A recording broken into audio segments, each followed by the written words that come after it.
তো বন্ধুরা কি খবর? রিসেন্টলি আমি দেখে নিলাম অ্যাপোক্যালিপস জি মানে জম্বি, যেটা ওয়ার্ল্ড ওয়ার জিতেও রয়েছে। এটি 2024 সালের একটা জম্বি সিনেমা, এবং জম্বি সিনেমা কে না ভালোবাসে ভাই। I mean really zombie cinema সেরা হয়। তো আর সময় নষ্ট না করে মেইন টপিকে আসা যাক নাকি। হে গাইজ, আমি Arnab, welcome to my channel. আর এই ভিডিওতে আমি অ্যাপোক্যালিপস সিনেমাটাকে সম্পূর্ণ এক্সপ্লেন করব। তো স্থানটা হচ্ছে স্পেন এবং ক্রিসমাসের টাইম চলছে, গোটা দেশ জুড়ে সেলিব্রেশন চলছে। আমরা গল্পের মেইন চরিত্রকে দেখতে পাই, যার নাম হচ্ছে ম্যানেল, এবং সাথে রয়েছে তার স্ত্রী জুলিয়া। ম্যানেল গিয়েছে তার নিজের বোনের সাথে সাক্ষাৎ করতে, যার নাম হচ্ছে বেলেন, এবং তার ছেলে কার্লোস। ম্যানেলের একটা ছোট বিড়ালও রয়েছে, যার নাম হচ্ছে লকুলো। খুবই আদুরে একটা বিড়াল, এবং এই গোটা সিনেমাতে বিড়ালটাকে আপনারা বহুবার দেখবেন। এবং এটা নতুন কিছু নয় যে এরকম জম্বি অথবা যে কোনো ধরনের সার্ভাইভাল সিনেমাতে একটা পোষ্য অ্যাড করে দেয় মানুষ, একটু এক্সট্রা ইমোশন, একটা আলাদা আবেগ অ্যাড করার জন্য। সো তারপর সেখান থেকে রাতের বেলা ম্যানেল তার স্ত্রী জুলিয়াকে নিয়ে ফিরছে। ম্যানেল তো তার বোনের যে ছেলে রয়েছে কার্লোস, তাকে খুবই ভালোবাসে, তবে নিজের কোনো বাচ্চা কুচ্চা নেওয়ার প্ল্যান নেই। এবং এটা নিয়ে জুলিয়ার সাথে তার কিছু তর্ক হচ্ছে যে কেন ম্যানেল কোনো বাচ্চা কুচ্চা নিতে চাইছে না।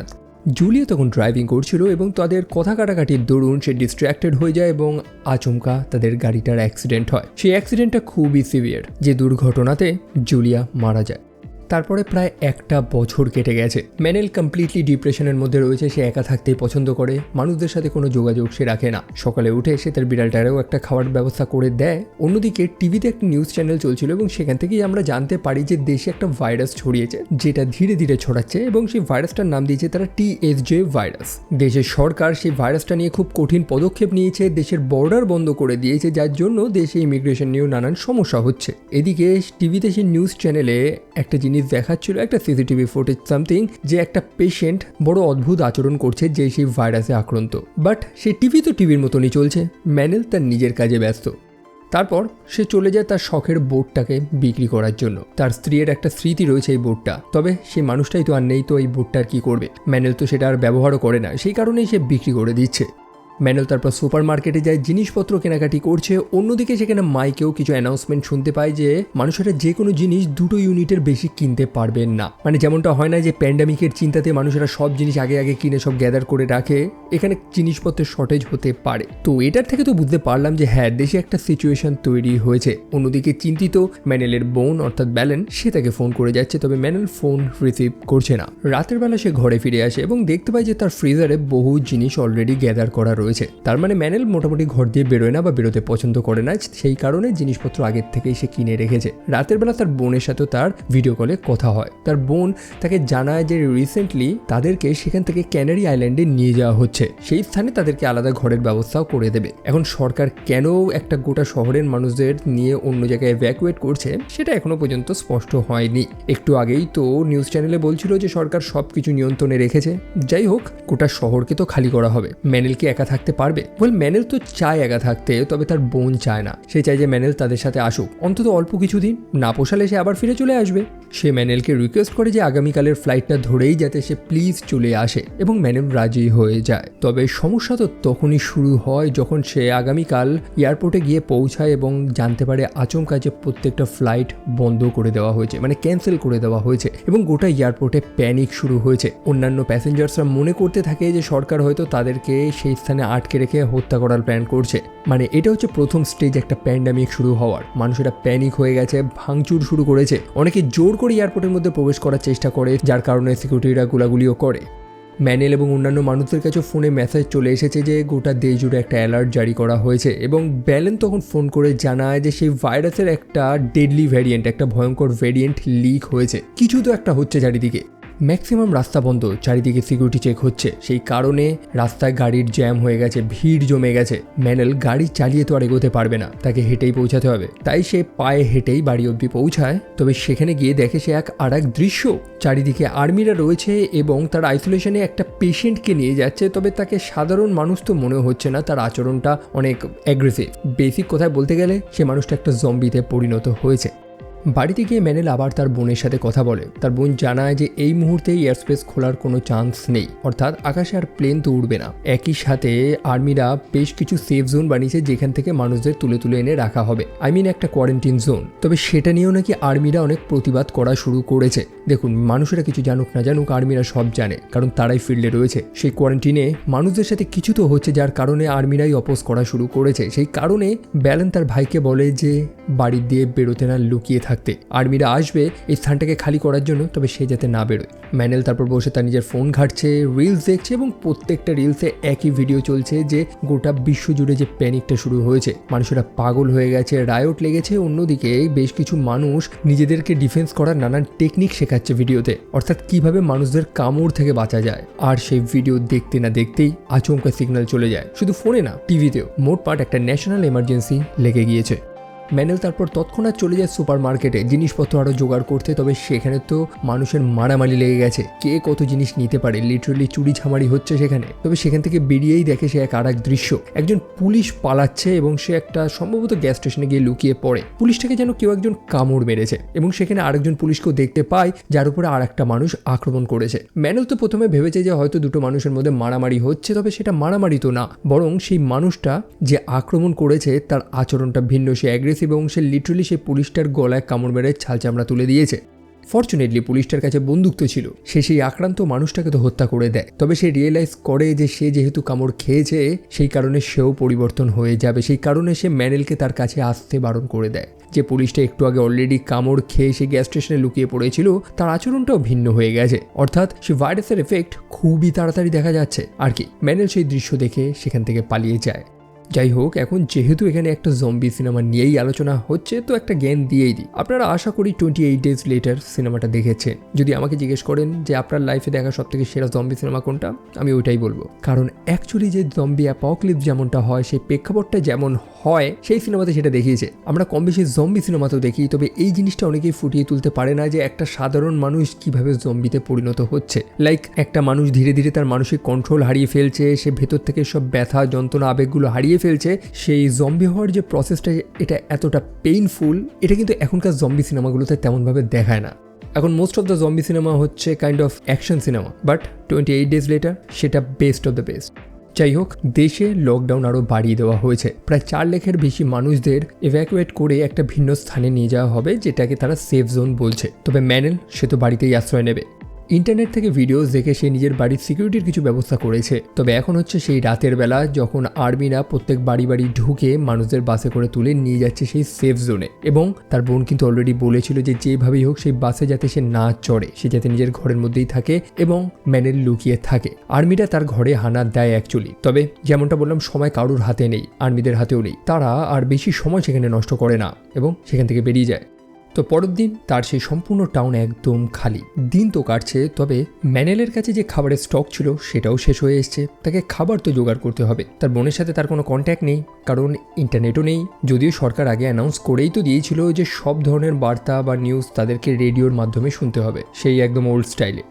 ম্যানেল পেশায় একজন লয়ার, একই সাথে একটা সোলার পাওয়ার কোম্পানির সে মালিক। তো বাড়িতে সোলার পাওয়ারের সব ব্যবস্থা করে রেখেছে, অর্থাৎ বিদ্যুৎ নিয়ে তো চিন্তা নেই। তবে খাবার তাকে জোগাড় করতে হবে এবং খাবারের খোঁজেই সে বেরিয়েছে। কাছে অস্ত্র তো কিছু রাখতে হবে। তো অস্ত্র হিসাবে সে নিজের কাছে একটা স্পেয়ার গান রেখেছে, ওই অনেকটা হারপুন গানের মতন, ডুবুরিরা যে জিনিসটা ব্যবহার করে।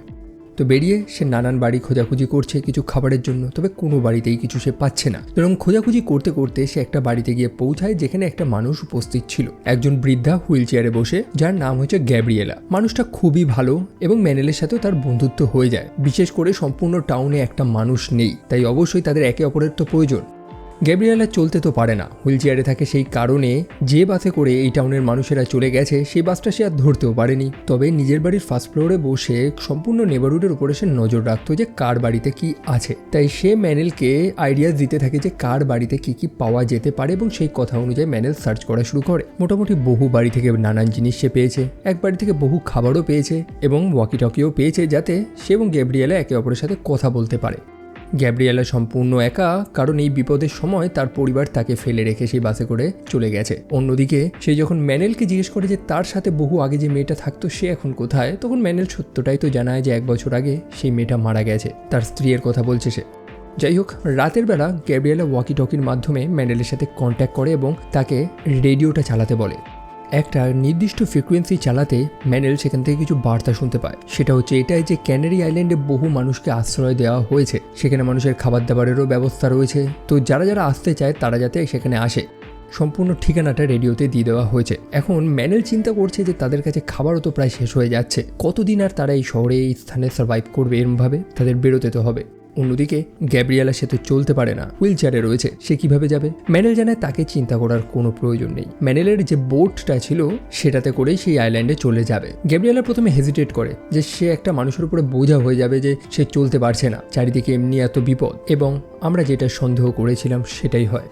পরের দিন সকালবেলা ম্যানেল সব জিনিসপত্র নিয়ে গ্যাব্রিয়েলার বাড়িতে গিয়ে পৌঁছায়। তবে সেখানে গিয়ে সে দেখতে পায় যে সেই বৃদ্ধা আত্মহত্যা করেছে। সে একটা চিঠিও রেখে দিয়ে গেছে যে সে কারোর উপর আর বোঝা হতে চায় না, ম্যানেলকে এখন নিজের চিন্তা করা উচিত। এটা ইন্ডিকেট করে যে গ্যাব্রিয়েলার জীবনে কতটা খারাপ হয়েছে, যে তার নিজের পরিবার তাকে ফেলে রেখে চলে গিয়েছে, সেখানে অন্য একজন মানুষ তার উপর দয়া দেখিয়েছিল, কিন্তু সে নিজেকে এতটাই বোঝা মনে করে যে সেই দয়াটা সে আর নিতে পারছিল না।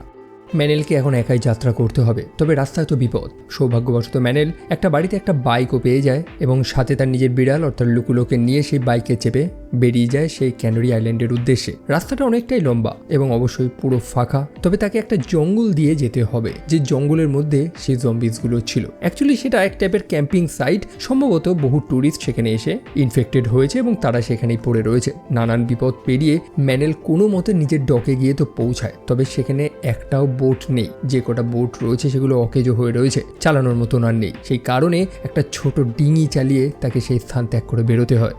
বহু জম্বি সিনেমাতে বহু হরিফিক মোমেন্ট তো আমরা দেখি, এবং সেই ডকেও আমরা একটা জিনিস দেখতে পাই, যখন ম্যানেল একটার পর একটা বোট সার্চ করছিল এবং সেখানে সে একটা সদ্যজাত শিশুকে দেখতে পায়, সেও জম্বিতে পরিণত হয়েছে।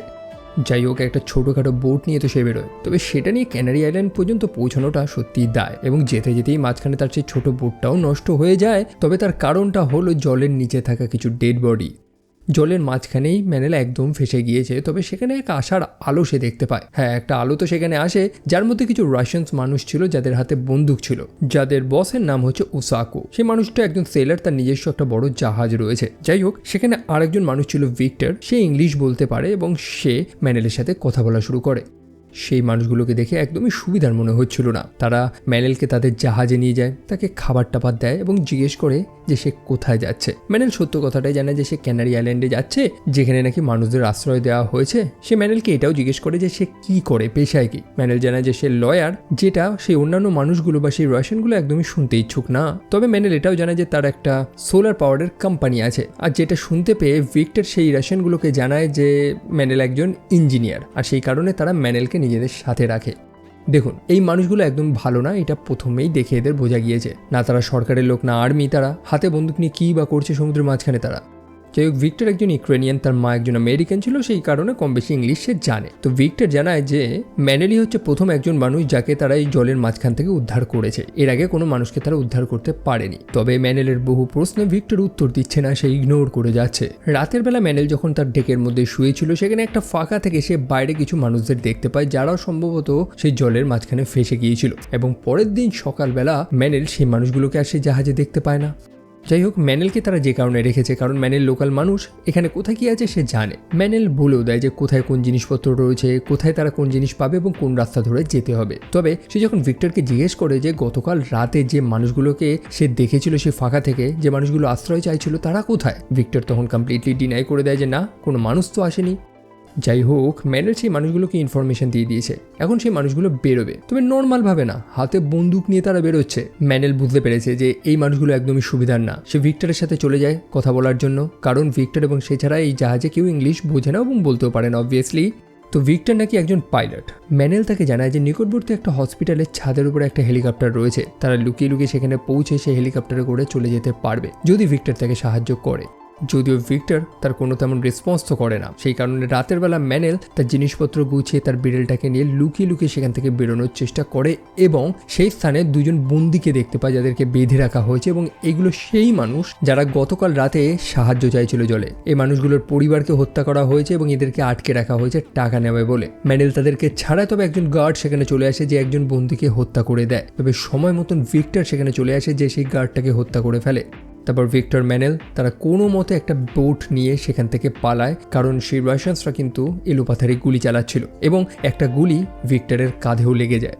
কোনো মতে একটা গাড়ি জোগাড় করে আহত ভিক্টরকে নিয়ে সে চলছে। ভিক্টর একজন ভালো মানুষ এবং সত্যটা জানায় সেই রাশিয়ান বস ওসাকো সে কতটা খতরনাক একজন মানুষ। সে এরকমই বেশ কিছু মানুষদের কিডন্যাপ করে তার একটা ক্যাম্পে রাখছে যে মানুষগুলো কম বেশি কাজ জানে, এবং সে ভিক্টরকে এই কারণে জীবিত রেখেছিল কারণ ভিক্টর তার ট্রান্সলেটর ছিল, সে দুটো ভাষাই জানতো। যাই হোক, অনেকটা লম্বা রাস্তা পার করে সে ফাইনালি পন্টেভরা হসপিটালে গিয়ে পৌঁছায়। তবে যেখানে হেলিকপ্টারটা থাকার কথা ছিল সেখানে তো নেই। একই সাথে ভিক্টর যথেষ্ট আহত, অনেকটা রক্তক্ষরণ হয়েছে, তার তৎক্ষণাৎ চিকিৎসা তো প্রয়োজন, তবে গোটা হসপিটালে জম্বি ভরে রয়েছে। ম্যানেল তখন সেই হসপিটালে ওষুধের খোঁজ করছে এবং সেখানে সে কিছু বাচ্চার এবং একজন মহিলার আওয়াজ শুনতে পায়। অবভিয়াসলি তার আপার কোনো ফ্লোরে রয়েছে উপরতলায়। ভিক্টর তাদের সাথে কন্ট্যাক্ট করারও চেষ্টা করে এবং তখনই সেই হসপিটালের মধ্যে থাকা জম্বিসগুলো একদম অ্যালার্ট হয়ে যায় এবং তারা আক্রমণ শুরু করে। ম্যানেল কোনো মতে সেখানে সার্ভাইভ করে এবং পরে যে মানুষগুলোর আওয়াজ সে শুনতে পাচ্ছিল সেই মানুষগুলোই এসে ম্যানেল এবং ভিক্টর তাদের দুজনকেই বাঁচিয়ে নেয়। সেখানে একজন নার্স রয়েছে যার নাম হচ্ছে লুসিয়া এবং একজন নান যার নাম হচ্ছে সেসিলিয়া। সেসিলিয়া প্রথমে হেজিটেট করে যে এই মানুষগুলোকে সাহায্য করবে কি করবে না, তবে এই বিপদের টাইমে আপনাকে বেঁচে থাকতে হলে বা সার্ভাইভ করতে হলে একে অপরের সাহায্য করা প্রয়োজন। বিশেষ করে ভিক্টরের গুলি লেগেছে, তাকে সেইভাবে ফেলে দিলেও তো চলে না, সেই কারণে তারা ভিক্টরের চিকিৎসা করে।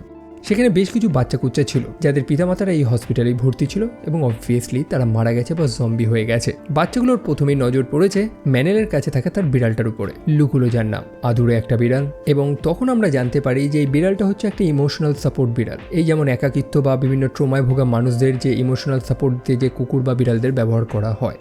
যাই হোক, ম্যানেল তো প্রথমে ভেবেছিল যে সেই স্থানে যে হেলিকপ্টারটা ছিল সেটা তো নেই, এখন কি হবে। তবে লুসিয়া জানায় যে না, হেলিকপ্টার আছে, পাশে কোর্টইয়ার্ডে সেটা রাখা রয়েছে, তবে মাঝখানে অনেক জম্বিজ রয়েছে, সেইখানে যাওয়ার একটা শর্টকাট রাস্তা আছে। সে ব্রয়লার রুম থেকে যেতে হবে তাদের, তবে সেই স্থানে আগুন লেগে গেছিল যার কারণে বিষাক্ত ধোঁয়াও সেখানে রয়েছে, তো রাস্তাটা খুবই কঠিন। তবে তারা কতদিনই বা এখানে সার্ভাইভ করতে পারবে। ভিক্টর একজন পাইলট, তো সে হেলিকপ্টার চালাতে পারবে, তবে তাদেরকে সেই স্থান অবধি পৌঁছাতে হবে। একই সাথে এই হসপিটালটা ম্যানেলের স্মৃতিরই একটা অংশ, কারণ এই হাসপাতালেই তার স্ত্রী জুলিয়া মারা গিয়েছিল ঠিক 1 বছর আগে, এবং সম্পূর্ণ দুনিয়াটা যখন শেষ হতে যাচ্ছে ম্যানেল ঘুরে ফিরে ঠিক সেই স্থানেই ফিরে এসেছে। সেই মুহূর্তে তার ফোনের সিগন্যাল হয়তো এসেছে এবং তার বোনের পাঠানো একটার পর একটা মেসেজ তখন ঢুকতে থাকে। বার্তাগুলো দেখে তো মনে হচ্ছে তার বোন অর্থাৎ বেলেন তারা ভালোই রয়েছে, অর্থাৎ যে স্থানে তাদেরকে রাখা হয়েছে হয়তো সেই স্থানটা সেফ, এবং সেই আশা নিয়েই তো ম্যানেল এই মানুষগুলোকে নিয়ে সেখানে যাবে। তবে যেমনটা বললাম, বাইরে শুধু জম্বিস তো ঘুরছে না, সেই রাশিয়ানগুলো তাদের কি ভুলে গেলে চলবে, কারণ ম্যানেল নিজে হাতে তো তাদেরকে বলে দিয়েছিল যে কোথায় কোন হসপিটাল আছে, কোথায় কোন জিনিসপত্র পাওয়া যাবে। তারা একদম বন্দুক টন্দুক নিয়ে সেই হসপিটালে প্রবেশ করেছে জিনিসপত্র চুরি ছামারি করার জন্য। এখন এই মানুষগুলোকে তৎক্ষণাৎ এখান থেকে পালাতে হবে, তারা আর এখানে ওয়েট করতে পারবে না।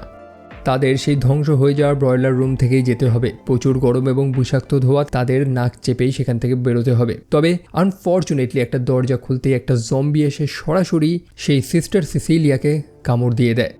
জম্বিটাকে তো মেরে দেয়, তবে সেই সিস্টার সে কামড় খেয়ে গেছে এবং সে তার নিয়তি জানে, সে তার ভবিষ্যৎ জানে এবং সেটা সে মেনে নিয়েছে। সে কারোর থেকে আর দয়া যায় না, বরং নিজে থেকে যায় এবং বাকি মানুষগুলোকে সেখান থেকে চলে যেতে বলে।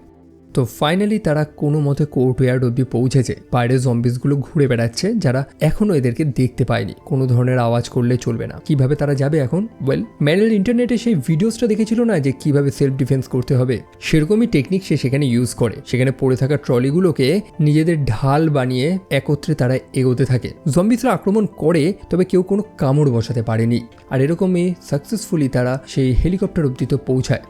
হেলিকপ্টারে একটা কোনো সমস্যা ছিল যার কারণে সেটা স্টার্ট দিতেও একটু লেট হয়ে যায়, এবং ততক্ষণে সেই রাশিয়ানসগুলো সেখানে চলে এসেছে। তাদের কাছে বন্দুক তো ছিল, বেশ কিছু জম্বিসকে তো তারা মেরেছে। তবে সেই রাশিয়ানদের যে বস ছিল অর্থাৎ ওসাকো, সে কি ভিক্টর এবং মেনেলকে ছেড়ে দেবে? ওয়েল, মেনেল এখন কি করবে?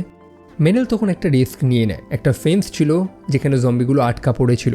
মেনেল সেই বেড়াটা ভেঙে দেয়, সেই গেটটা খুলে দেয় এবং একগুচ্ছ জম্বি সেখানে ঢুকে পড়ে। এখন সেই রাশিয়ান বস সে মেনেলকে ধরবে বা তাকে মারবে, নাকি সেই জম্বিগুলোর সাথে লড়াই করবে। আর এইভাবে ভিক্টর কোনো মতে সেই হেলিকপ্টারটা স্টার্ট করে এবং মেনেল সেটাতে চড়ে উড়ে বাইরে বেরিয়ে যায়। প্রত্যেকের মুখে হাসি, এবং মেনেল তো লিটারালি হাত ছেড়ে বেঁচেছে যে এখন তার একটা নিরাপদ স্থানে পৌঁছাতে পারবে। একই সাথে কত বড় কোইন্সিডেন্স, তার বোন তখনই ফোন করেছে। মেনেল খুশিতে তার বোনকে জানায় যে সে ফাইনালি ফিরছে একটা হেলিকপ্টারে করে, একদম সামনেই রয়েছে সে। তবে তার বোন জানায় যে যেভাবেই হোক সে যাতে সেই আইল্যান্ডে না আসে, বড় সড়ো কিছু একটা হচ্ছে। বেলেনের ভয়েসটা সেখানে কেটে যাচ্ছিল, সিচুয়েশনটা হয়তো খুব একটা ভালো না, হয়তো সেই ভাইরাস সেই স্থানে পৌঁছে গিয়েছে, ম্যানেল যাতে সেখানে না আসে। তবে ততক্ষণে অনেক দেরি হয়ে গেছে। দুটো ফাইটার জেট তাদের হেলিকপ্টার ছুঁয়ে একদম বাইরে বেরিয়ে যায়। রেডিওর মাধ্যমে শুনতে পারি যে তারা হয়তো এই হেলিকপ্টারটাকে ইন্টারসেপ্ট করবে, অর্থাৎ ম্যানেল এবং তার বন্ধুরা এখন আর্মিদের হাতেই ধরা পড়ে যাবে। তবে সেই ক্যানারি আইল্যান্ডে কিছু তো একটা হয়েছে, যেটা জানতে পারবো আমরা এই সিনেমার পরবর্তী পার্টে। হ্যাঁ ভাই, সিনেমাটা এইটুকুনি, আর সেই কারণেই তো সিনেমাটার নাম দেওয়া হয়েছে apocalypse see the beginning of the end, অর্থাৎ শেষের শুরু। আই হোপ এর পরবর্তী পার্ট খুব তাড়াতাড়ি রিলিজ হবে, আমি তো দেখবো, কারণ সিনেমাটা আমার বেশ ভালোই লেগেছে। যেমনটা ভিডিও শুরুতেই বললাম যে জম্বি সিনেমা আমাকে কখনোই ডিসঅ্যাপয়েন্ট করে না, কারণ আপনি এই সিনেমাতে সেম এলিমেন্ট পাবেন, আলাদা কিছু কখনোই পাবেন না, একই জিনিস আপনি যেটা প্রত্যাশা করবেন সেটাই পাবেন এখানে। যদি না সেটা ট্রেন টু বুসানের সেকেন্ড পার্টটার মতো হয়, যেটার নাম ছিল পেনিনসুলা। কি যে ফালতু সিনেমা ছিল ভাই ওটা, জম্বি সিনেমা না ফাস্ট অ্যান্ড ফিউরিয়াস, আমি এখনো বুঝে উঠতে পারিনি। যাই হোক, আজকের সিনেমা আপাতত এইটুকুই, কিন্তু আমার বকবকুনি এখনো শেষ হয়নি এবং ততদিন থামবে না যতদিন না আপনারা আমার সোশ্যাল সাইটগুলোতে আমাকে ফলো করেন। আমার ফেসবুক প্রোফাইল, আমার হোয়াটসঅ্যাপ চ্যানেল এবং আমার ইনস্টার লিঙ্ক প্রত্যেকটা ডিসক্রিপশনে আছে। তো ভাই দ্বিধা কিসের, জাস্ট ক্লিক করুন এবং ফলো করুন, কারণ সেখানে আমি রেগুলার আপলোড করি ডিফারেন্ট কন্টেন্ট। তো সেখানেই দেখা হচ্ছে আপনাদের সাথে। টিল দেন ভালো থাকবেন, অবভিয়াসলি সাবধানে থাকবেন এবং জম্বিদের থেকে একটু দূরে থাকবেন। তো চলো, টেক কেয়ার অ্যান্ড বাই।